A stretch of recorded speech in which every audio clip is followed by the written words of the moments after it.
বিদেশি শিক্ষার্থীদের ভিসা বাতিলের বিষয়ে নতুন পদ্ধতি অবলম্বন শুরু করেছে যুক্তরাষ্ট্র। দেশটি জানিয়েছে, শিক্ষার্থীদের ভিসা বাতিলে কৃত্রিম বুদ্ধিমত্তা ব্যবহার করা হবে। বৃহস্পতিবার বার্তা সংস্থা রয়টার্সের এক প্রতিবেদনে এ তথ্য জানানো হয়েছে। প্রতিবেদনে বলা হয়েছে, যেসব ব্যক্তিকে ফিলিস্তিনি স্বাধীনতাকামীদের সংগঠন হামাসের সমর্থক বলে মনে করা হবে, তাদের ভিসা বাতিল করবে মার্কিন পররাষ্ট্র মন্ত্রণালয়। মার্কিন সংবাদ মাধ্যম এক্সিওস এ তথ্য জানিয়েছে।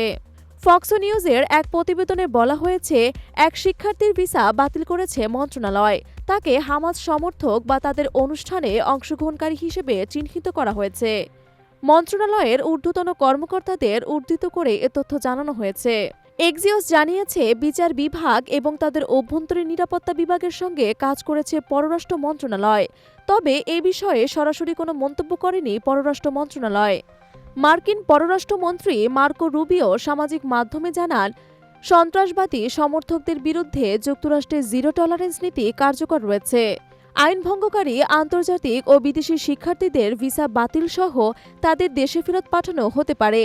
তবে এ বিষয়ে অন্য দুটি বিভাগ তাৎক্ষণিক কোনো প্রতিক্রিয়া জানায়নি। এর আগে চলতি বছরের জানুয়ারিতে একটি নির্বাহী আদেশে অ্যান্টিসেমিটিজম মোকাবিলার প্রতিশ্রুতি দেন ট্রাম্প।